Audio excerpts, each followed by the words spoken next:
looking at a live view. You're looking at a live view of the Falcon 9 rocket and Dragon spacecraft set to launch FRAM2, the first human spaceflight mission to orbit the poles.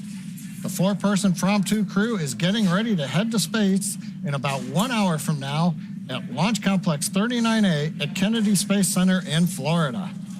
Good evening. I'm John Isbrucker, Principal Falcon Integration Engineer here at SpaceX. And I'm Jesse Anderson, a Senior Production Engineering Manager. Welcome to SpaceX's live coverage of the FRAM2 mission from outside Mission Control in Hawthorne, California. And it's always an honor to be sitting next to you, John, for one of these webcasts. Thank you, Jesse. I'm happy to be here as well. Now, tonight's flight is named after the famous polar exploration ship FRAM. FRAM completed voyages to the Arctic and Antarctica at the turn of the 20th century, exploring both of Earth's poles nearly 100 years ago. In honor of that mission, the crew will be bringing a small piece of the original FRAM ship with them to space. It's fitting that this mission is connected to those early explorers because that is, of course, what SpaceX is all about, exploration. And that's exactly what the FRAM2 crew will be doing as they pursue their mission goals. They will be the first crew to view and capture the Earth's polar regions from low Earth orbit. Interestingly, the North and South Poles are not visible to astronauts on the International Space Station or to most modern human spaceflight missions. So this crew will be getting a truly unique view in space. Very unique. To achieve this, FRAM2 will launch into its 90-degree circular orbit to the south from Florida, flying over Miami as well as Cuba and Panama, and just west of Ecuador and Peru.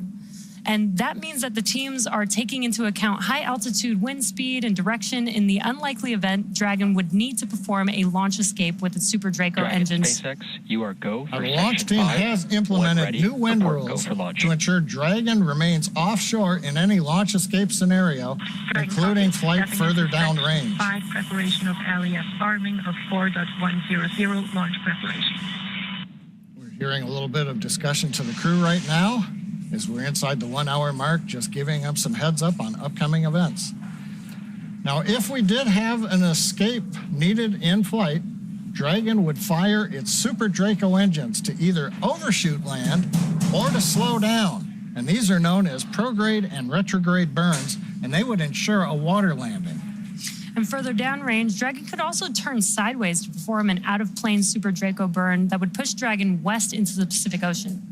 And separately, the southerly trajectory is also driving a partial boost back of the first stage booster, which we'll talk a little bit more later in the webcast. Now, inclination is defined as the angle of the orbit relative to the equator. A 0-degree inclination is right over the equator, whereas 90 degrees is right over the poles.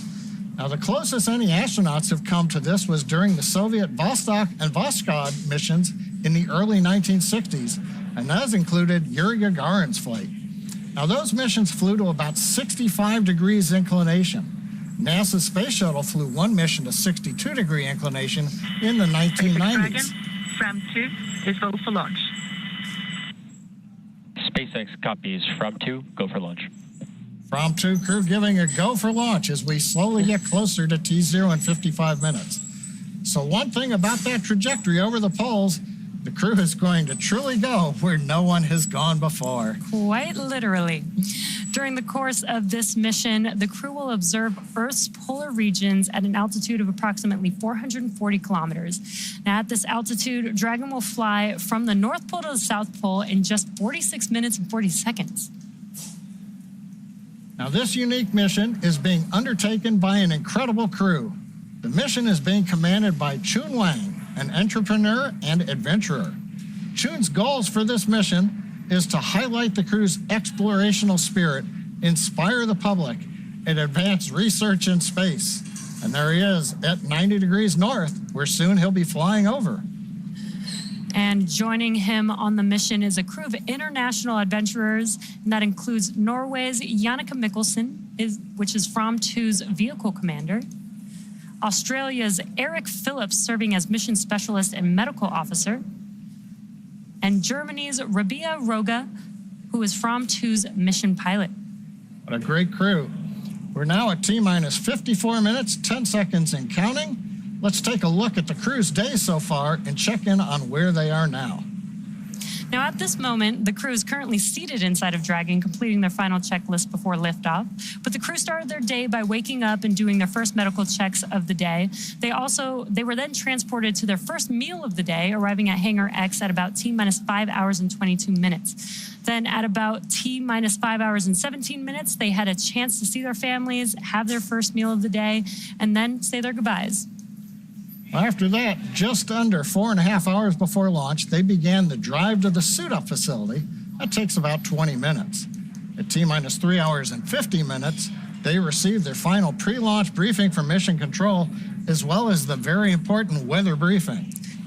And then finally, just inside of T-minus 3.5 hours, the SpaceX closeout team began helping the crew suit up in the suit-up room at Launch Complex 39A. And at T-minus 3 hours and 5 minutes, the 4 crewmates walked out of the suit-up room, which you could see there on your screen. And they waved some goodbyes before they got into their Teslas and headed onto the launch pad. And there you can see them jamming out to some music there. It was a very short trip, just about 5 minutes from the suit-up facility to the launch pad. And at T-minus 2 hours and 55 minutes, they arrived at the pad and ascended the tower and made their way to the crew access arm, where they signed the wall in the white room, which you can see there on your screen. We see the first 2 members signing, and then the other 2 members of the crew come down the access arm. And at T-minus 2 hours 45 minutes, the crew began to ingress Dragon and take their seats. It started with the mission commander, Chun Wang, and the mission pilot, Rebecca Roga. They were followed by vehicle commander Janneke Mikkelsen and Eric Phillips, the mission specialist and medical officer.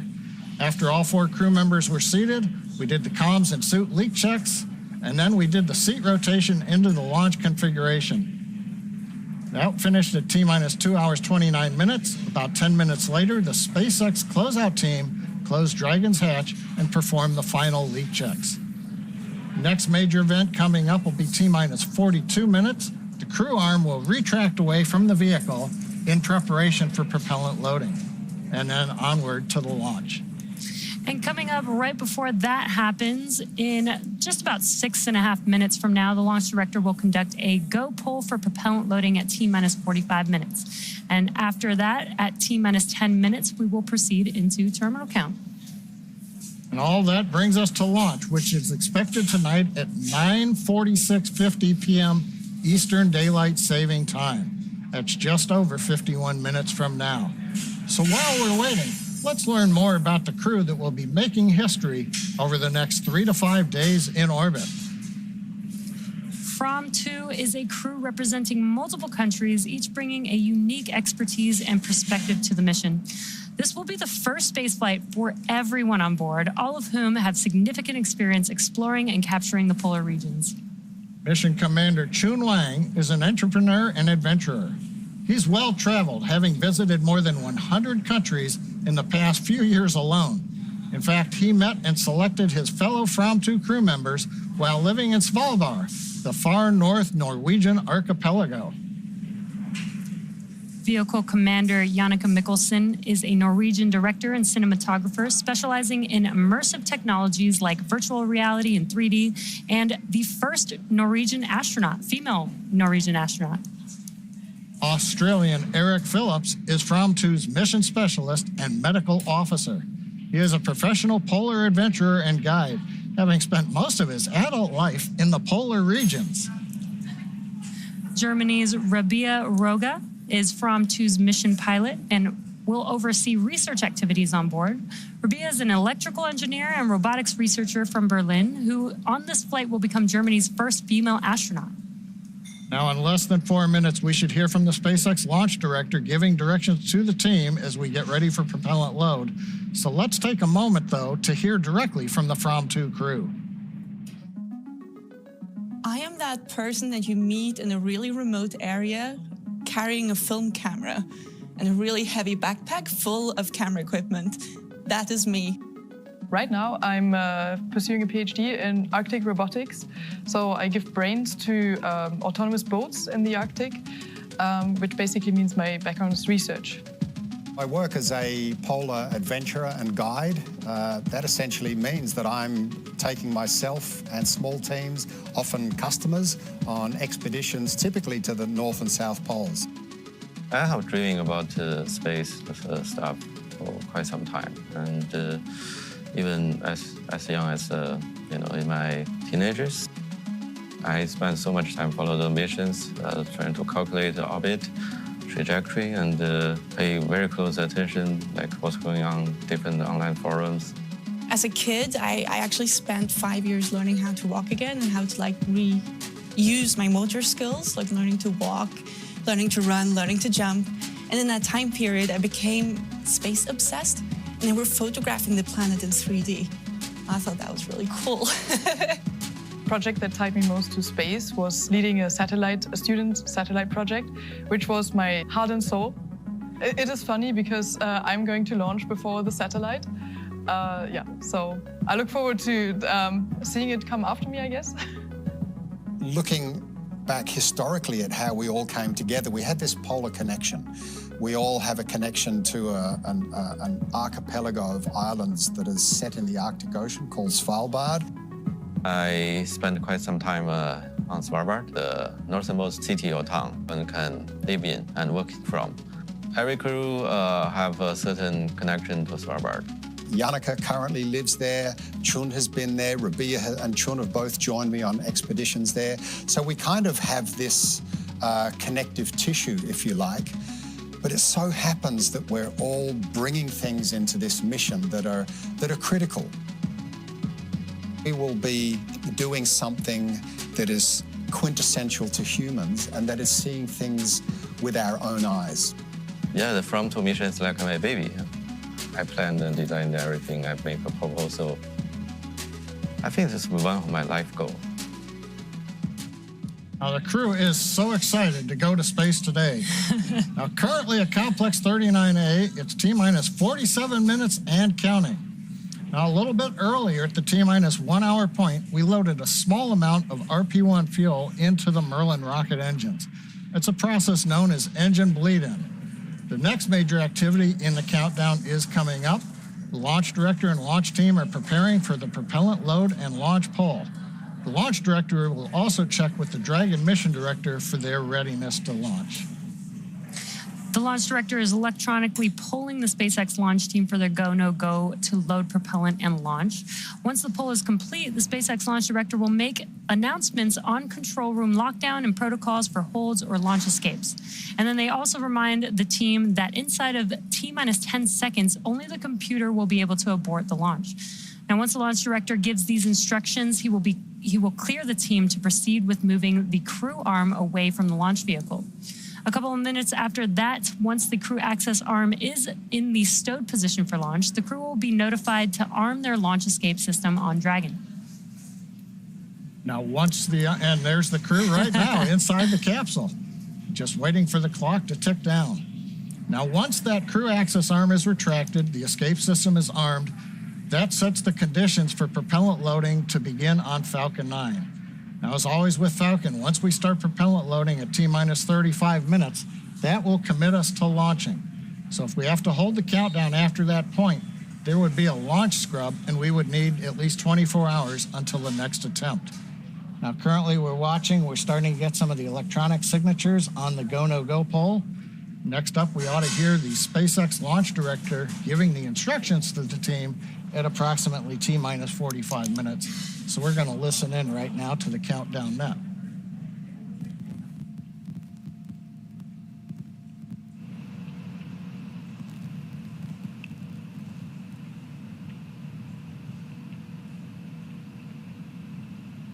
Looks like we've got all sign-offs on the go, no go poll.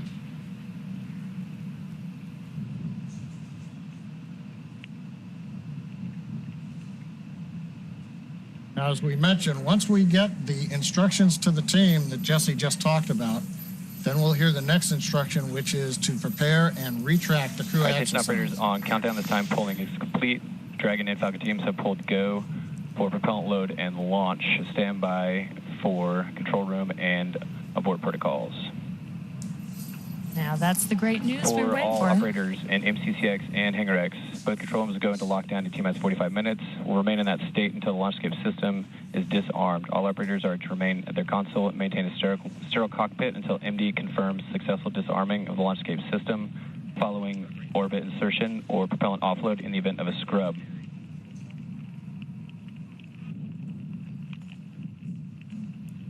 For non-urgent no-go conditions, brief the CE or LD and they will approve aborting the countdown. For urgent issues affecting the safety of the operation, operators shall call hold, hold, hold on the countdown net. Launch control will abort the launch auto sequence and immediately proceed into launch abort. At T-minus 10 seconds, launch control will be hands-off and relying on automated abort criteria for the remainder of the count. Operators advise the launch director where the structural breakup or fire is imminent occurring per Dragon manual escape flight rules. Launch control. At this time, you may proceed with arming the crew arm for movement. Proceeding on crew arm at this time. And great news, that was that briefing we were just talking about, John. Everything so far is go for propellant load as well as go for launch. And both Falcon 9 and Dragon are ready for launch today. Propellant loading will begin on time at T-minus 35 minutes. And right now... Crew arm retraction has started. What perfect timing. The crew access arm is now going to retract away from the vehicle, and there's a great view of that. We'll see if we get the shot from inside the white room, which we sometimes get. This is one of the last major visual milestones we'll see in preparation for liftoff. Once we get the arm retracted, and there's a view from inside the white room, as we are moving away from Dragon. You can see the spacecraft there on top of the Falcon 9. Once we get retracted, we'll also hear the call out to arm the launch escape system. Once that's confirmed, we will then wait for the T-minus 35 minute mark, 7 minutes from now. That'll begin F9, Falcon 9 propellant loading. Now, the day began for the FRAM2 crew members with suit up a couple hours ago. And the crew also has their tablets, which provides them with all the information that they'll need for the mission. Shortly Crew after... arm retraction is complete. Good call out. Yeah, we should hear the LD tell the MD to go ahead and arm escape system on Dragon next.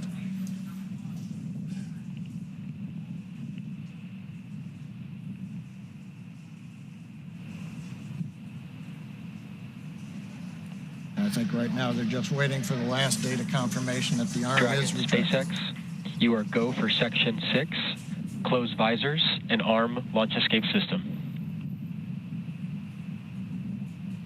Dragon, copy. And there's that call out that John just mentioned. Now visually you could see that they closed their visors and... SpaceX Dragon, visors closed, arming launch escape system.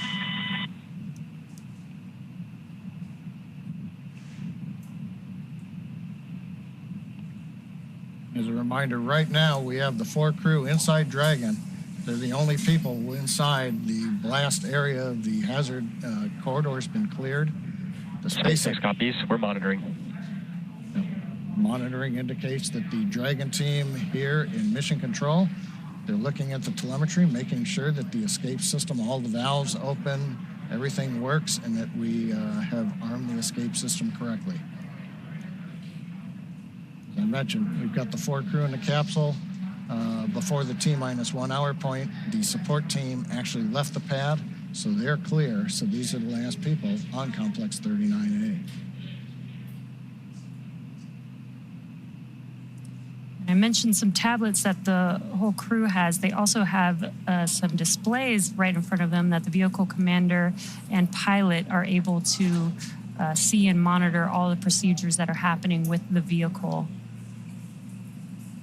You know, the view from 39A, nice view of Dragon, the spacecraft. You've got the pressurized section on top, and then the Launch trunk escape section. system is verified armed. Excellent news. Confirmation from the Dragon team that the escape system is armed. So we're all ready and set for that propellant loading to begin. Yep, got another 4.5 minutes before we can start propellant loading. we saw the crew access arm come back, and we've talked about it before. It rotates away slowly. It took a couple of minutes or so before we got the call out that it was in the launch or the stowed position. Now, if there is an emergency where instead of Dragon using the Super Dracos to launch itself off of the Falcon 9, if they just said, hey, crew, you've got to get out, but do it fast, that arm doesn't take that slow amount of time to get back towards the capsule. It has a high-speed mode, and it will swing back in seconds, not minutes. So if we actually had to open up the hatch, let the crew get themselves out and get down the arm, we can do that very quickly, so that the access rotation is not indicative of how we would support during a contingency.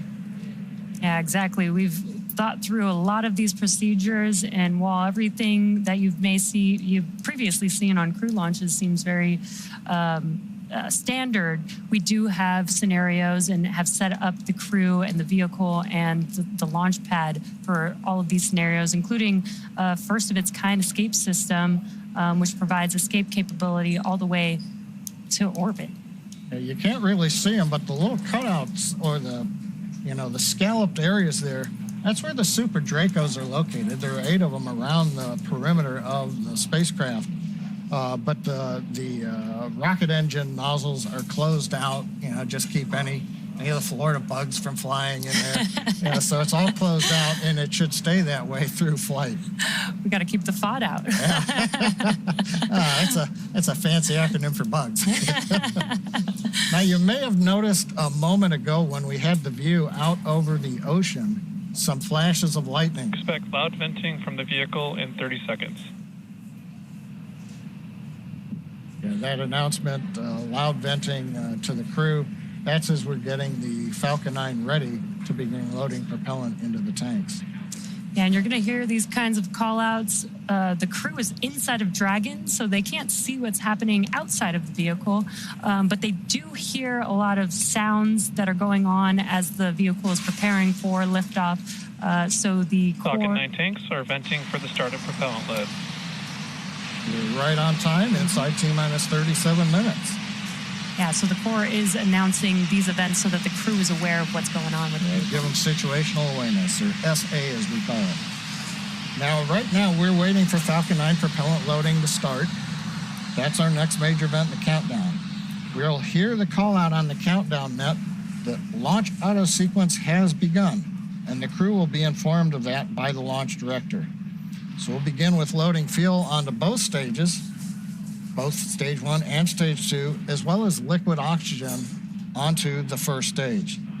Now, that second stage fuel loading finishes fairly rapidly. The fuel tank on second stage is not as large compared to first stage.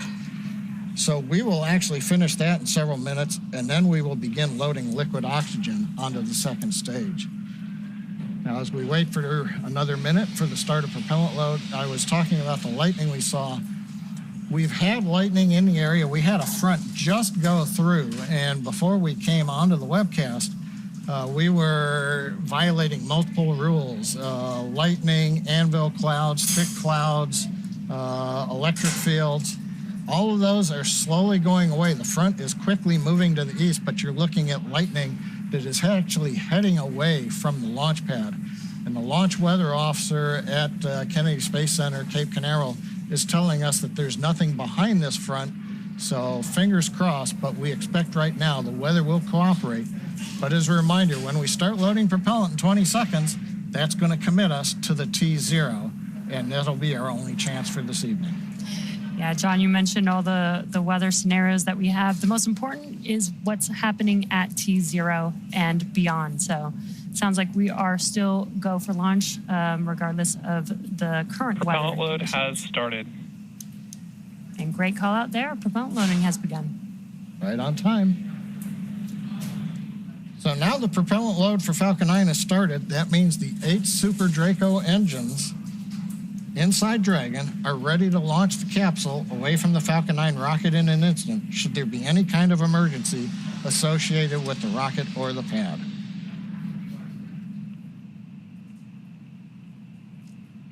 And we're now at T-minus 34 minutes and 26 seconds from liftoff. Dragon was loaded with its propellants about a week and a half ago, just a few miles down the road at what we call Dragon Land. And in order to fly, Dragon needs a fuel and an oxidizer. For the fuel, we use monomethyl hydrazine, or MMH, and nitrogen tetroxide, or NTO, for the oxidizer. Together, these propellants feed the Draco engines that maneuver Dragon on orbit, as well as the 8 Super Draco engines that would power the launch escape system in an abort scenario.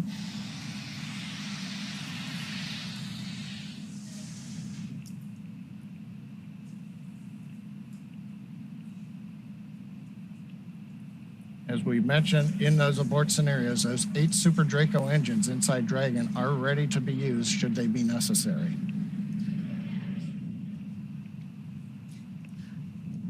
Now, we've talked about both of the vehicles that are going to take the crew to space, but let's bring it back to the crew.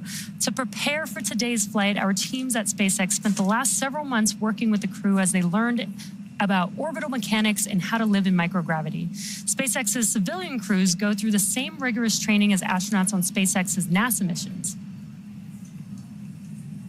Now, the training program includes nearly 100 different lessons covering all aspects of the flight. The team also spent time at the launch pad working through emergency procedures that would be necessary in the unlikely event of a pad abort scenario.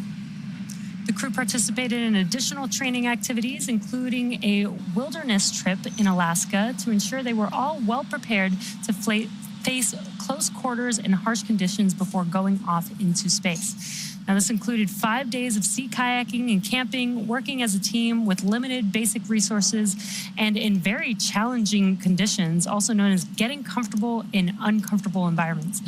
And all of that has helped prepare the crew for their first journey to space. The crew also trained extensively on the research they'll be performing in space. And to tell us all about that, we'd like to welcome Marissa Rosenberg to the show. Marissa is a senior medical research engineer at SpaceX and is on the team here helping to bring all of this great research to space. Thank you so much for joining us, Marissa. Thank you for having me. Now, as with all of our private astronaut missions, there's generally a lot of science and research that is going to be conducted in space, and FRAM2 is no exception. I understand that we've got, I think, about 22 experiments that we're going to be conducting over the next 3 to 5 days in orbit. Can you talk to us a little bit about some of the more involved or interesting ones? Yeah, absolutely. When I first sat down with the FRAM crew and asked what kind of research they were excited about, they really emphasized exploration. And so we found a lot of things that are firsts and are also going to help us on our way to explore the universe. And so one I'm very excited about is the very first X-ray in space. And what I have here is a mini X-ray generator and a digital detector plate. And so the crew is going to use these to take X-rays of different parts of their body. Why do we care about X-rays in space? A few reasons. One, if we're going to be walking all around the surface of different planets, we might have an injury, and an X-ray machine is a standard in any emergency room. But another interesting use is that bones actually lose their calcium in space from not being in gravity. And this machine can also help us measure astronauts' bone density, so we can actually keep track of how they're doing in that respect. And finally, this can allow us actually to look into machines. So if we have a machine that's malfunctioning, instead of having to take it apart and figure out what's wrong, we can just take an X-ray of it to diagnose the problems. Now, while the engineer in me is like, this X-ray device is really cool, I actually think it's really cool that we're kind of making life in space very similar to life on Earth. And you also have some other devices here with you that are doing the same thing. Yeah, absolutely. One thing I'm very excited about is that we will also be doing the very first exercise in Dragon. Now, Dragon is a smaller volume, so we have to get kind of creative with exercise.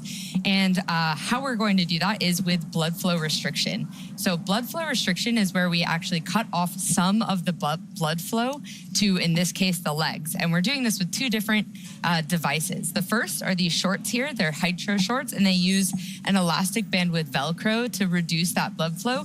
And the other are these Delphi cuffs that use an inflatable cuff to actually control that blood flow. And what this does is a force multiplier for exercise. So by reducing the blood flow, it tricks your muscles into thinking that you're working harder than you are. So you get a little bit more bang for your buck there. I don't know, exercise. I don't want to talk about exercise. I actually want to go back. The X-ray device. When I go to the dentist and they do my dental X-rays, they put a big lead apron on me and everybody leaves the room. You can't leave the Dragon capsule. So what are you going to do when you take X-rays in Dragon? Yeah, it's a really good question. You're right, you can't leave the capsule. So the most important thing that we do is consent the crew. So we really lay out exactly how much radiation we expect them to get from this device and what the risks are so that they can make an informed choice of the risks and the benefits. However, this device is FDA approved, and there's very little leakage of the X-ray outside of where you're pointing it. And it has these very cool, what are called collimator knobs, which control these lead plates that allow you to really narrow in the amount of X-rays that you're going to get. So you're really only getting X-rays in the area that you want to image. Yeah, that's really cool that we have the X-ray device to focus on the health of the people. We have working out devices to help them stay healthy. Now, it seems like they're going to need some nutrition, some food. Can you tell us more about some science experiments on that? Absolutely. I think food is one of the most challenging issues that we have to solve for long-term missions. And we are taking one step with FRAM2. They will be growing the first mushrooms in space. And they are going to be growing oyster mushrooms, a very delicious varietal that doubles in growth every day. So it is, considered a perfect spacecraft. So we'll see how they do in microgravity. Okay. Now, I understand after we return to Earth, the crew's got one other medical experiment they're going to do, and that is something about unassisted leaving of the spacecraft. Can you talk about that? Yeah, absolutely. Again, we have to think about exploration. So right now, when Dragon splashes down, we have a whole recovery team and ships and fast boats, and it's very exciting. But when you land on the moon or Mars or any planetary surface, there's not going to be a recovery team there to greet you. So we really want to start understanding what crews are capable of right when they land. And the best way to start understanding that is on a relatively shorter duration mission where they are a little bit deconditioned from not being on Earth, but not as much as, say, a 6-month mission. So this is the safest environment that we can do this test. And we're going to have the crew hop out of their seats on their own, take their footrests off, go down, get their survival gear, get it out of the hatch, get themselves out of the hatch, and walk all the way to the medical bay without any assistance. No one's going to help them with their luggage. Okay. I see why they're going to be working out on orbit so that they can be prepared for when they come back. Exactly. Well, thank you so much for joining us, Marissa, and sharing the information on these devices and research that they're going to be doing in space. Absolutely. I can't wait to see the launch and all the great results. Coming up. In addition to the medical research, the crew will be operating an onboard amateur ham radio system, sending slow scan TV images as part of a high school and university age student competition, and they're calling it From to Ham. Now, while it is a competition for students, you can still try your hand at receiving images and solving the puzzle if you're a ham radio operator and you have the right equipment. You can check out the technical specifications at FRAM2ham.com. And we had an opportunity to catch up with the crew to hear about several of the activities that they have planned for their time in space, including the FRAM2 ham. Let's check it out. I'm an Australian polar adventurer, explorer. I've skied 4 new routes to the South Pole. These are expeditions that I've planned myself. I've looked at satellite imagery of these glaciers that have never been traversed before. And I'm going to have the opportunity as we fly over Antarctica and see those routes from above. The primary goal of this mission is the observation, polar observation. There have been humans flying to space since 1961, and nobody's seen the South Pole, North Pole, extreme polar regions from orbit yet. We will be doing something that is quintessential to humans, and that is seeing things with our own eyes. It's my curiosity, for years, what's Antarctica really like? We don't know what we're going to discover. We are exploring a part of planet Earth from space that has never been explored. As a cinematographer, I'm excited about filming the aurora. That is a visual indicator for us to understand a lot about space weather. What does the aurora consist of? What's the density of aurora? And actually flying through the aurora, capturing this in both 2D and 3D.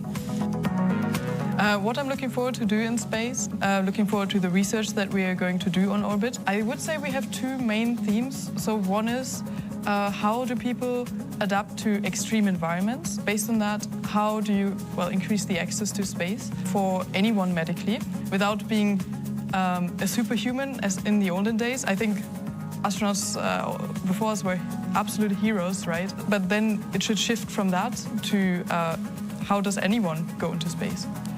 I'm super excited for a ham radio competition that we will host. The idea is that we have different pictures of locations on Earth in the polar regions, which are also of relevance to polar history. But then we cut them up, mix them up, and we're just going to send them down through the radio, and people have to puzzle them together in international teams. Another thing that we plan to do in space is that we're bringing a synthesizer, and we want to sample some sounds that we can hear in space, some of the thrusters firing, for example, and integrate that into one jam, I think, which would be pretty cool. We know that photographs of the Arctic and Antarctica are available on Google Earth and through satellite imagery, but to see them from orbit may reveal things about these two areas, the Antarctic and the Arctic, that we have previously not known. Some people may think it's a tourist mission. I don't mind that. It's up to you to define what's a tourist mission, but for me it's an exploration. Dragon is the first private spacecraft to take humans to the International Space Station, and it's currently the only vehicle capable of returning significant amounts of cargo back down to Earth.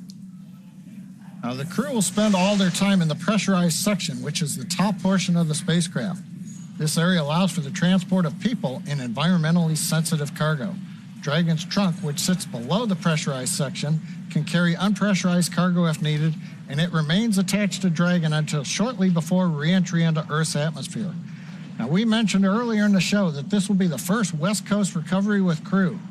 This change was made to allow for the trunk to remain attached to Dragon through the deorbit burn, and then it will ensure that it falls safely into the Pacific Ocean. Like the Falcon 9 first stage, Dragon is also reusable. This will be the fourth flight for this Dragon named Resilience, which most recently supported the Polaris Dawn mission last year. And just like on Polaris Dawn, the FRAM2 crew will have access to high-speed internet in space via the Starlink network.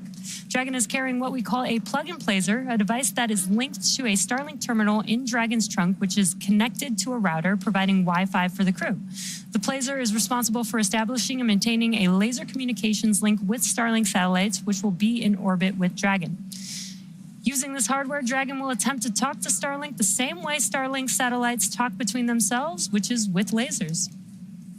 Now, over the last 5 years, and not including FRAM2, Dragon has supported 16 human spaceflight missions and flown 62 crew members representing 14 countries. Through the Axiom, Inspiration 4, Polaris Dawn, and FRAM2 missions, Dragon is helping lay the groundwork for deep space exploration, rapidly expanding our knowledge of how humans can adapt, live, and work in outer space. Dragon has proven to be quite a versatile spacecraft. It can autonomously dock to the space station when outfitted with the ISS docking adapter, which you can see on your left hand of the screen. Dragon can also be configured with hardware to support a spacewalk, which made its debut on the Polaris Dawn mission last year, and you can see that on the right hand of your screen. And in free flyer mode, in the center of the image, that's the docking adapter removed, swapped out for a cupola, and that's as it's configured for the FRAM2 mission. And right in front of us, this is actually a mock-up of the cupola right here. It's essentially a large dome-shaped window, providing incredible 360-degree views while in space. Hello, Sarah. Now, the cupola first debuted during the Inspiration 4 mission in 2021. Now, Dragon does have other windows on the sides of the spacecraft that the astronauts can use, but they're a lot smaller. The cupola replaces the docking port or Skywalker hardware at the nose of the spacecraft, which is not needed since FRAM2 will not be docking with the space station or doing a spacewalk. And being surrounded by a glass dome is probably the closest feeling you can get to being out in space without going outside of the spacecraft. And FRAM2 will be the second crew to experience Dragon's cupola while in orbit. Here's a little bit more from the SpaceX team on developing the largest window in space. we started thinking about the cupola, it's more than just another window in space. It's an extension of the Dragon spacecraft. So when we got into concepting, it has to have the same feel and aura of the actual Dragon spacecraft. When you are go to open the forward hatch for cupola use, and please enjoy the best view off the planet. When the forward hatch first opens, you can look up and you see immediately that there's a large window up there with the 4 Draco shields protecting the bubbles from the Draco pulses. If you look at the videos from Inspiration 4, you can see their jaws all drop just looking out the forward hatch, not even being in the cupola. The most notable thing to me is that it looks so simple on the outside, but the deeper you go, the more you uncover more complexities within it. There's 3 different bubbles that make up the cupola. The exterior-most bubble is our thermal bubble, which is designed to protect from micrometeorite debris that we could experience on orbit. The center bubble is the pressure pane, which holds in all the pressure. And the innermost pane is our scratch pane, designed to protect from anything that the crew inside might be doing. It's actually made from acrylic and polycarbonate layers, but you also have technologies that are in, say, fighter aircraft that are applied to the cupola. We have a coating called indium tenoxide, which keeps the temperatures down on the inside of the cupola space. All these aspects are tested on the ground and made sure that we operate safely and that we know that when the astronauts are going up there that they have a great time. What makes this the largest window in orbit? It's just the overall size of it. I feel like it's just so immersive, you're inside of the bubble and you're looking out and space is literally all around you. I think the experience of having the cupola on Dragon makes it such that Dragon is the experience. Even when we fly our short duration missions to the ISS feels like the destination and the experience, whereas having the cupola on Dragon really makes Dragon and being inside the cupola the destination. When you get into the cupola, it feels almost like you're on a spacewalk. The Earth all around you, the stars, sunrise, sunset, getting up in there and looking out is a one-of-a-kind experience.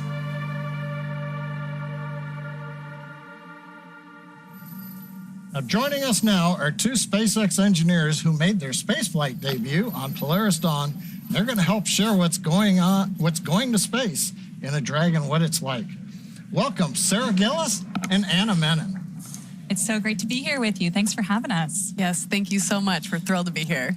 Anna, Sarah, we're super excited to have you with us today. And for those of you who are not familiar, Sarah and Anna spent nearly 5 days in orbit, along with their crewmates Jared Isaacman and Kid Putty.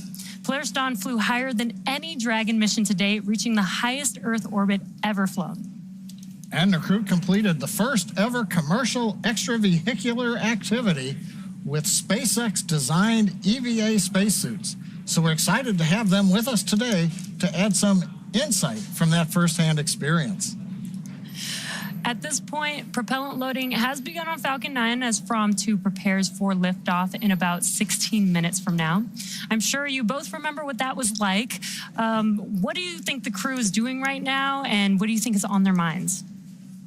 You know, prop load, when you actually get to commit to that, is a really big milestone in this. And so I'm sure the crew is all focused, really preparing for the operation ahead. As prop load starts, you start hearing the vehicle come alive. You have massive valves on Falcon that are opening as prop starts flowing into the tanks, and you can hear it. The whole thing shakes and moves. And in the capsule, you actually feel that. The whole rocket sways at times. So I'm sure they're going to be experiencing all of that and, really getting into the operational mindset before launch. Yeah, that's so cool. John and I have been working on Falcon and the whole time we've been here, but you guys got to experience what Dragon feels like and sounds like. It's just really cool. Incredible ride. Yes. Yeah, right now, you both are very familiar with Dragon, but not based on your spaceflight experience, but the roles that you had even before you flew in Dragon. What were those roles that you were involved in? Absolutely. So I actually started as an intern at SpaceX a long time ago, working on the interior of the Dragon spacecraft, helping test the interfaces. That led to building the astronaut training program here, supporting Bob and Doug through preparing our first crew to go to space. And then that led to supporting the Inspiration 4 crew on the first all-civilian mission. And I worked on the operations team, and one of my favorite parts of that job was working in mission control. So one of my roles there was as a mission director.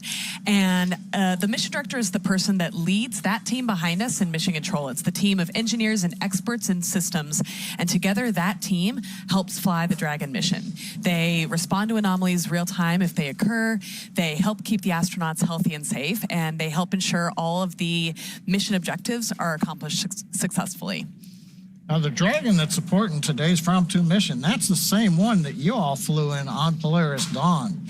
So Jesse and I haven't been inside Dragon, we're Falcon. But what's it like living on orbit inside of a Dragon? We're even going through the countdown right now.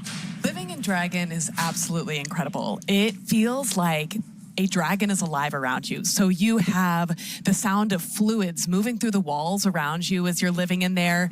You hear valves opening and closing, and periodically you hear the Dragon Draco thrusters firing as Dragon works to keep attitude control. And then also when we do burns, it's a whole melody. And so it feels like it's alive around you.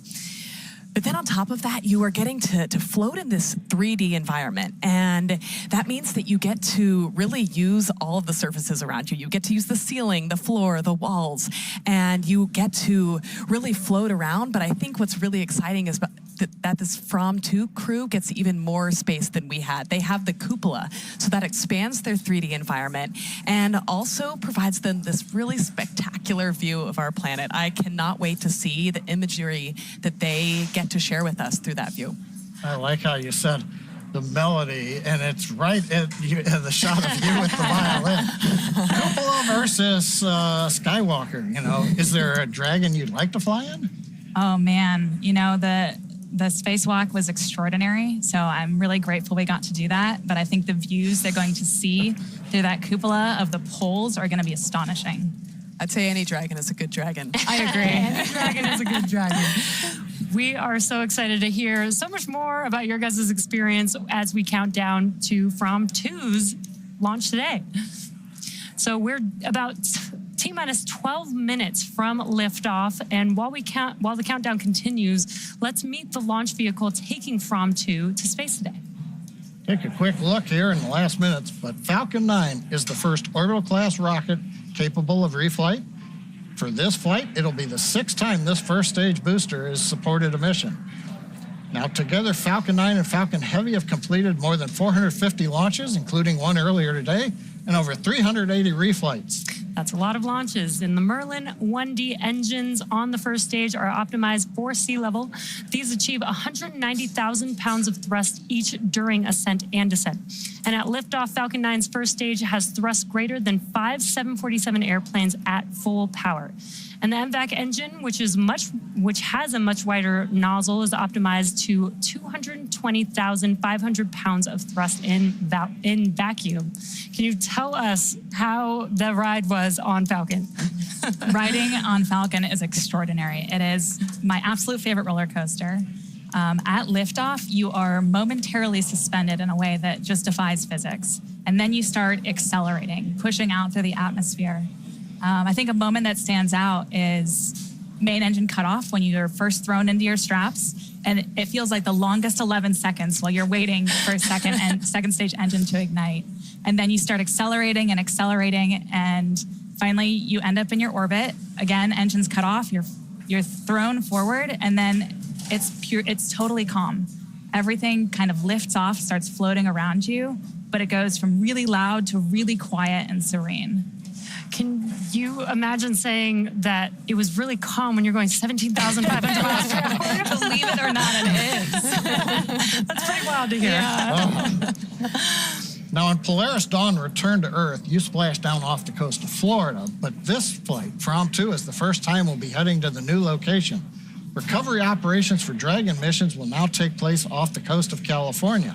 That, as we said, will ensure that Dragon's trunk, when it's jettisoned during reentry, will re-enter over the Pacific Ocean. SpaceX engineers did some tremendous work to adjust for the new trajectory. That included changing how Dragon maneuvers before deorbiting and when the trunk is separated from the spacecraft. So while a different trajectory than your return to Earth, what was it like for the two of you when you were coming home from space? The return from space is also exhilarating. It you still have those same heavy G-forces like you felt on the uphill, but instead of lasting for tens of seconds, they last for many minutes in duration. So maybe 7 minutes with those G-forces pressing you into your seat, feeling that pressure on your chest. But then on top of that, as the Dragon spacecraft is coming back through the atmosphere, the air around it is heating up and you get this light show out your windows. There are neon pinks and oranges out your windows with occasional flashes of flames, and that is just the most remarkable view. That is so cool to hear all the different experiences you guys seen, your own fireworks show a little bit. Now, as we mentioned earlier, after splashdown, once Dragon's hatch has been opened, the crew will attempt to exit the spacecraft unassisted.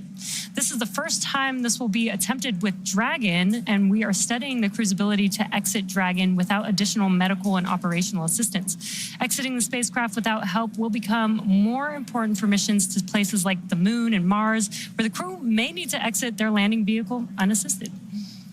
Okay, we've just got a few seconds before we get into next major event in the countdown, but we're going to put you on the spot. You're the only two of us that have been to space and have gone through the splashdown.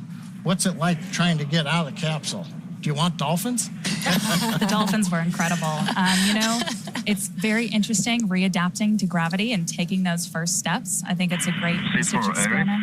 This is Seat 1. How many times have you been to the South Pole before?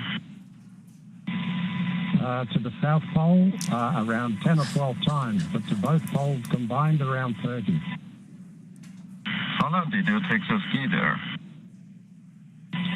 My last expedition in Antarctica, I skied in new routes. Yeah, they're talking to the crew about their experience. Place here and across the plateau to the South Pole. This expedition was almost 900 kilometers and it took me 60 days to complete. Can you believe that in just 42 minutes we'll fly from here in Florida to the South Pole? Unbelievable.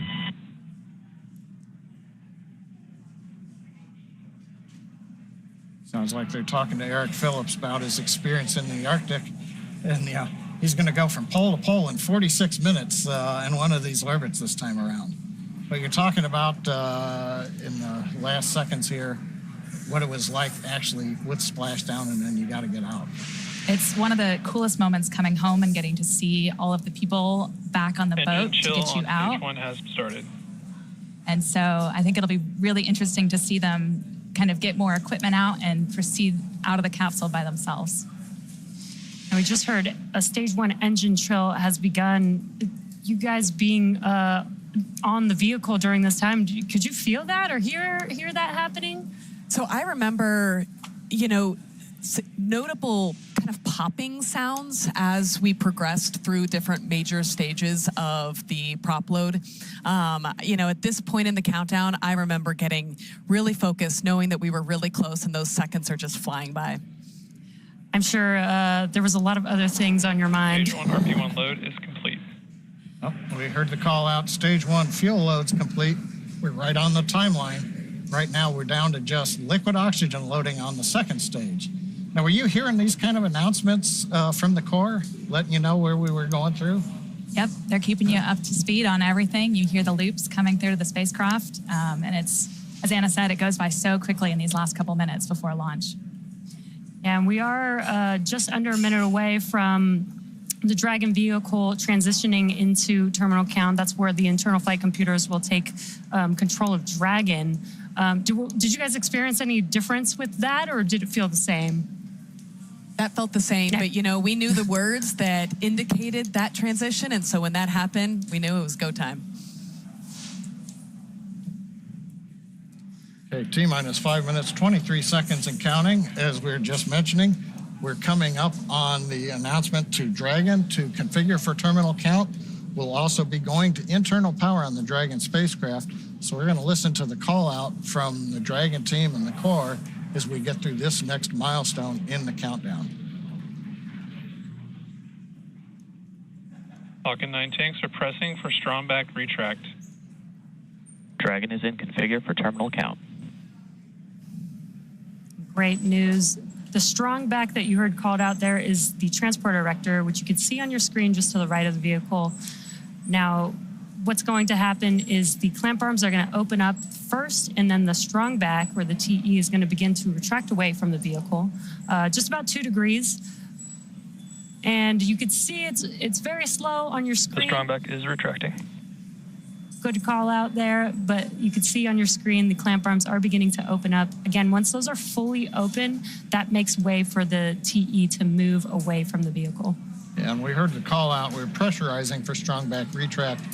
We increased pressure into the Falcon 9 tanks, essentially stiffening the rocket so that we are then ready to open the arms up, release the load. Falcon 9 right now is standing free, except it's held down by arms at the very bottom of the Falcon 9. But you can see the arms around the second stage, which is just below the Dragon trunk, are opening. And now the strong back itself, the structure alongside the Falcon 9, will move about 2 degrees away from the Falcon 9. And then at liftoff, hydraulic arms will pull it to a position 45 degrees away as the Falcon 9 lifts off from pad 39A. Now, next activity we ought to hear is the strong back retract is complete. We might hear that call out, we might not. And then we're also finishing up liquid oxygen loading on the first and second stages. Yeah, at this point, fuel is loaded on both the first stage and the second stage. As John mentioned, liquid oxygen loading on stage 1 should complete in about 10 seconds or so. And then second stage liquid oxygen loading should complete at T-minus 2 minutes.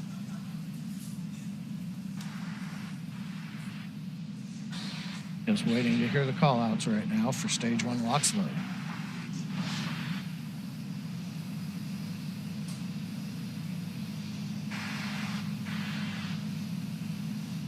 Stage 1 LOX load is complete. All right, we've got a good LOX load on first Dragon is in stage. terminal count and is on internal power. And we've got the confirmation Dragon has gone internal power, coming down from the crew back to the Dragon team here in the Mission Control Center. Next major activity, T-minus 2 minutes. Stage 2 LOX load will complete, and that'll finish loading all propellants on the Falcon 9 first and second stages.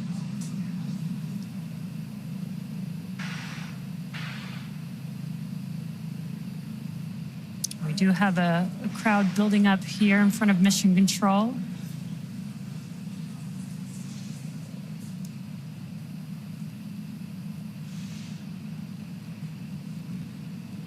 Stage 2 LOX load is complete. All right, Great right on news. time. Yeah. It's getting pretty exciting here as we get just under a couple minutes away from liftoff. Now that propellant loading is complete, that means that Dragon is in auto idle. 1 million pounds of kerosene fuel and liquid oxygen are now loaded on the Falcon 9 vehicle. And we will begin some venting. This will be some venting of the... Ground gas closeouts have started. Expect loud venting. Perfect timing. That venting is going, you may see some white clouds around the vehicle. We are venting out the liquid oxygen line, and that colder air meeting the warmer ambient air in Florida is creating that condensation. And I like to describe that like the condensation building around a cold glass of water. Now we're coming up on a minute where Falcon will go into startup. This is where the internal flight computers will take over. Falcon 9 is in startup. And now the vehicle... Dragon is in countdown. Vehicle is in startup. We're now just waiting for the final call from the launch director.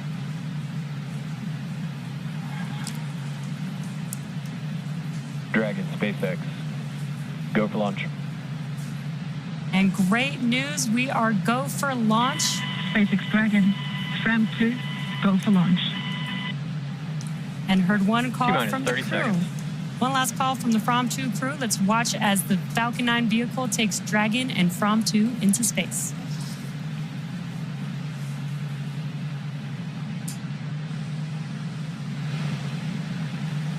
T-minus 15 seconds. 10, 9, 8, 7, 6, 5, 4, 3, 2, 1. Ignition and liftoff.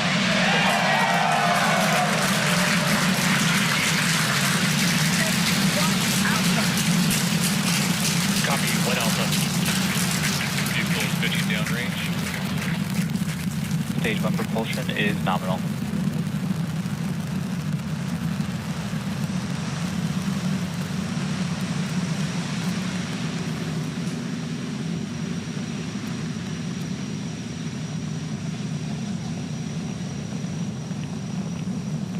T plus 35 seconds into the FRAM2 mission, the first ever human spaceflight mission to cover the poles. And we are throttling down the engines on the first Power stage. telemetry nominal. On the first stage vehicle for. Stage 1, throttle down. Oh, it's perfect timing with these callouts. We throttled down the engines for max Q, and there's max Q. It's the maximum dynamic pressure that the vehicle sees on ascent. Supersonic. Confirmation we're supersonic. We're preparing to throttle back up on first stage Merlin engines. Stage 1, throttle up. Confirmation we're back up on power on the 9 Merlin 1D engines. Stage 1 Bravo. 1 Bravo Copy, called out 1 by the Bravo. crew. That means if there was a need for an abort with the first stage now emptying itself of propellant, Dragon would fly a different profile than if, say, right off the pad we'd had initiated. Waiting for the MVAC-D chill call. MVAC chill is underway.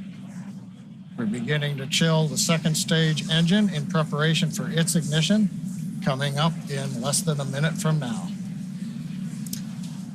We also have a few events that are going to happen back to back. We'll have MECO stage separation and second stage engine ignition.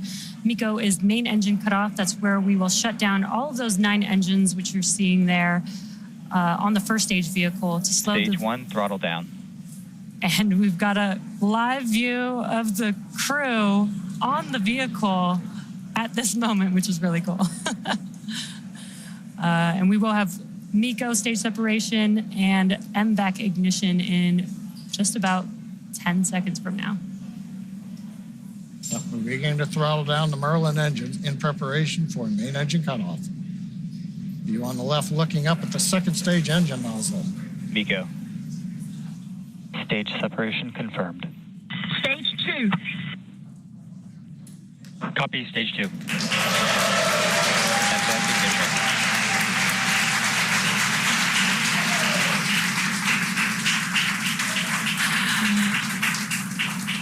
And there we just saw MECO stage separation. The MVAC engine has ignited, and we've also started the boost back burn on the first stage, which you can see there on your left-hand screen. Anna and Sarah, those were a lot of dynamic events that just happened right now that the FRAM2 crew is experiencing, but you guys also got to experience that. Yes, I remember. Now we're in stage 2, and I remember that slow buildup of G-forces during this stage. The first stage, the G-forces come on fast, but the second stage, they're a bit slower. And so right now, you're starting to feel it come on faster and faster, and you feel that pressure into your chest. You feel yourself being pressed into your seat, harder to move your hands up. It's an exciting ride, and you see the minutes counting by until the moment that you know you'll be in space. Yeah, you're right, because Dragon, SpaceX, trajectory nominal. good call out from Guidance Navigation Control Officer. Trajectory is nominal for the crew. Dragon, copy. And Commander copies that call out. But yeah, you had a good point. Well, we talked earlier, the second stage engine's over 200,000 pounds of thrust. There's more than 200,000 pounds of propellant, so when it first lights, it's not accelerating very rapidly. But Sarah, what's it like when you get near the end of the burn? We heard Bob and Doug back on Crew Demo 2 call it like driving down a gravelly, bumpy road at high speed. It's definitely more, maybe a little more vibration than first stage because the engine is so much closer to the spacecraft. So you absolutely feel a difference in the sensations you experience when you're riding on the second stage. Cool. I'm sure the FRAM2 crew is feeling something similar. They're still inside of Dragon, which is still attached to the second stage, and on your left-hand screen. SpaceX, trajectory nominal. On the left hand of your screen, you can see a view of the MVAC engine ignited. But coming up in a couple of minutes, we'll have the entry burn on the first stage, which is currently making its way back down to Earth, and we did perform a boost back burn on this one. Yeah, we did a one-engine boost back burn. We didn't have, normally when you launch to the east or northeast in a crew mission, you take advantage of the Earth's rotational velocity, but in this case, we're pretty much going straight south, and so you don't get that eastward velocity. So the first stage needed to use a little more propellant to get the crew up into the right position for stage separation. So we can't bring the first stage all the way back to land like we might do on an ISS mission. So instead, we're going to land on the drone ship, but not as far south as we would normally do. Dragon, if this was SpaceX, trajectory nominal. something like a Starlink mission. Another nominal trajectory. Dragon copy, nominal. And the crew recites it back. We've got good comms with the crew. But yeah, Jesse, to your point, we are coming up on the second part of the return of the first stage, and that's going to be the entry burn. First stage will start the center engine and then light 2 additional engines. We should see that coming up right now in about 7 seconds. Meanwhile, the crew continuing to head to space.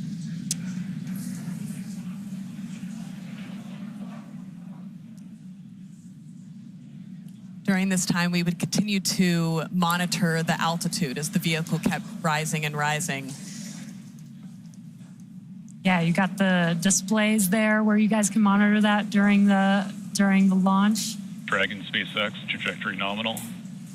And we did see on the left-hand screen that the entry burn has begun. Copy, nominal. Entry burn did complete. We didn't hear any callouts, but we do have a green screen here. We have a good entry burn. Second stage continuing to head towards the separation orbit. First stage heading to the drone ship. Stage 2 FTS has safed. We are expecting the landing burn on the first stage to occur in about 20 seconds from now. That'll just be a single engine burn on the vehicle. Once again, the M1D engines have about 190,000 pounds of thrust, which is just enough to slow the vehicle down just in time for landing. Panama. Copy, Panama. It's another abort call out on the second stage. You're on the space station, you hear it called Shannon. That tells you where you can reach if there's a problem right now.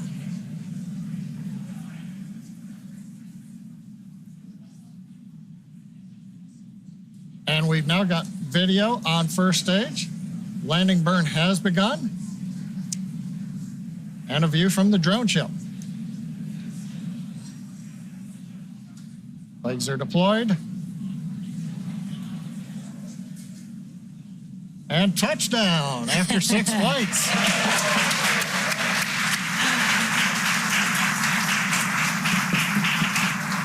And the booster that has taken the FRAM2 crew out into space has now made it back to Earth. Yeah, Jesse, we just heard the call out. I don't know if you hear it in the capsule on your flight, but we heard the terminal guidance call. We've essentially reached the altitude. Now we're working the angular momentum of the orbit. So we're going to listen in. We're just seconds away from shutdown. And about less than a minute after that, we should have Dragon separation from the second stage.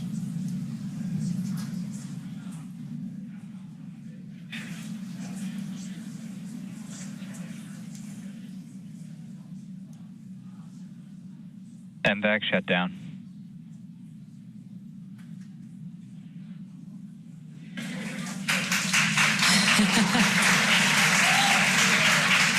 Dragon, SpaceX, nominal orbit insertion. And great news there. We heard the call out for nominal orbital Dragon insertion. copy, nominal. Dragon copies nominal.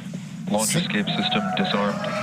Oh, another good call out. They're in orbit where they want to be. They've disarmed launch escape system. Doesn't need it anymore.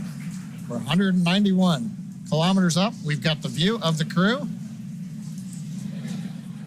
Right now, Dragon, or the second stage, is going through a very short period.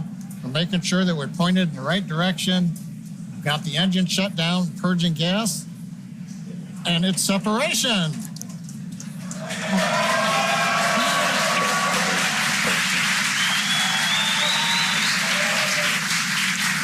FRAM2 crew is flying on its own on Dragon. Dragon, on behalf of the Falcon team, we're honored to deliver you safely to your polar orbit.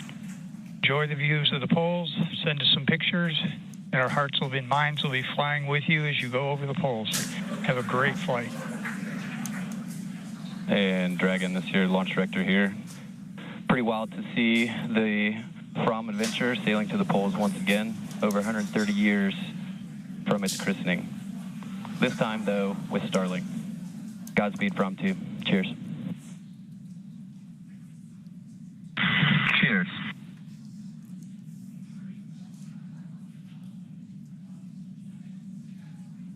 SpaceX team calling up to Dragon.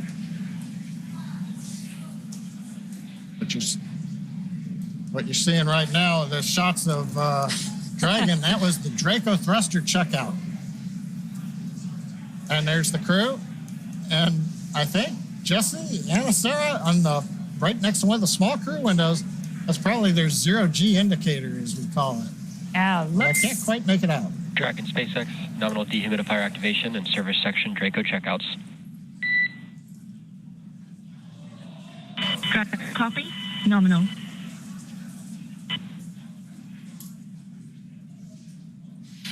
And as we don't have views, what you're seeing there on your screen is mission control here in Hawthorne. Again, the crowd that we had watching the FRAM2 crew launch into space. We also saw the zero-G indicator. Hopefully we'll get another live view where we can see what the zero-G indicator was. You guys had a zero-G indicator on your mission, so you know, and I'm probably very connected with the tradition of being able to pick out the zero-G indicator. That was my first task as soon as we arrived on orbit, was to reach down and get the zero-G indicator out, our little dog asteroid. But I think it's honestly one of the coolest moments, the first time you arrive on orbit and suddenly physics has broken and everything is floating in a way that is so different than anything you've seen before.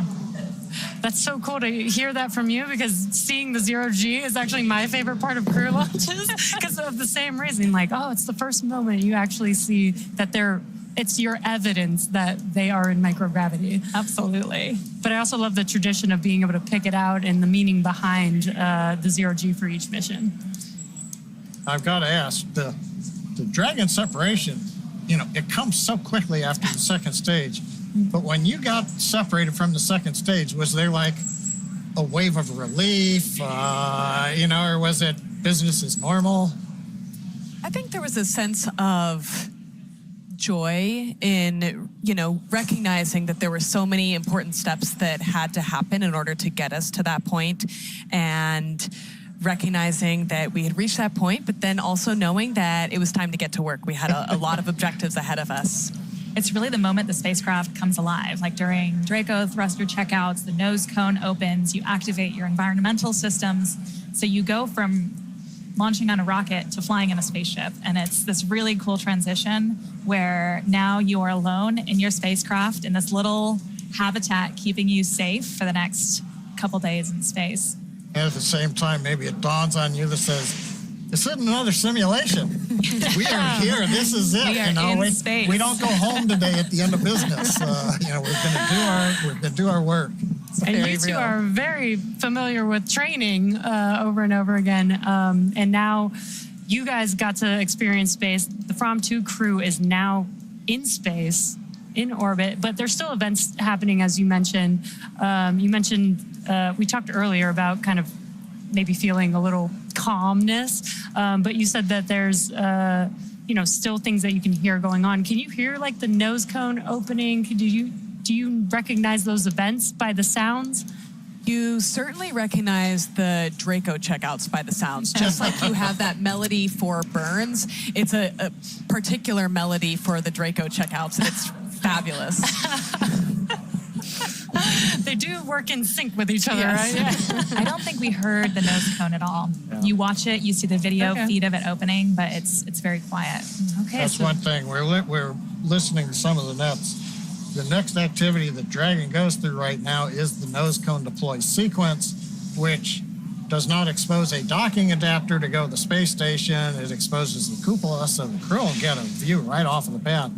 But we wait to hear any call-outs if the various hooks have finished retracting, and now the nose cone deploys, flips on the hinge and then exposes everybody to the great views that hopefully they're getting through the cupola on space. Yeah, I think they'll be, once they get out of seats, they'll have to get out of their suits, and then that nose cone is open.